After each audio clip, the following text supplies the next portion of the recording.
உனது எதிர்மறை எண்ணம் உன் சந்ததியையே பாதிக்கும். பெரிய மரம் ஒண்ணுல தேனீக்கள் கூடு கட்டி கூட்டுல தேனை சேகரிச்சு வர்றப்போ அந்த தேனீக்களோட ராணிக்கு திடீரென ஒரு யோசனை வருது. தன்னோட கூட்ல இருக்க தேனையெல்லாம் ஒருத்தருக்கும் கொடுக்கக்கூடாது. அதே போல அந்த தேனை எடுப்பவங்களுக்கு தகுந்த தண்டனை கொடுக்கணும். அதனால தனக்கு ஒரு கொடுக்கு இருந்தா நல்லா இருக்கும் அப்படின்னு நினைக்குது. அதோட இறைவன்கிட்ட அதற்கான வரத்தை பெற்றுக்கொள்ளணும் அப்படிங்கிறதுக்காக தன்னோட கூட்ல இருக்க சுத்தமான தேனை எடுத்துக்கிட்டு விரைந்து செல்லுது. இறைவனுக்கு சுவையான தேனை கொடுக்குது.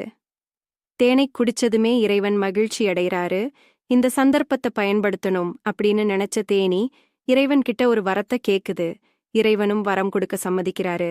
அது என்ன வரம் அப்படின்னா, என்னோட தேனை சுவைக்கணும் அப்படின்னு நினைச்சு எடுக்க வர்றவங்கள தாக்குறதுக்கு எங்களுக்கு கொடுக்க ஒண்ணு வேணும் அப்படின்னு சொல்லுது.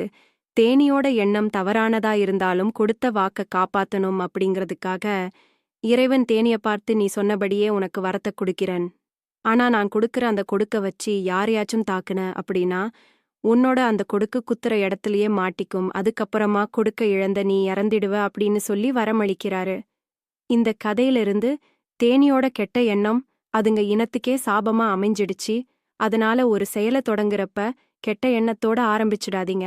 அது உங்க சந்ததிக்கும் தொட்டுத் தொடரும். நன்றி.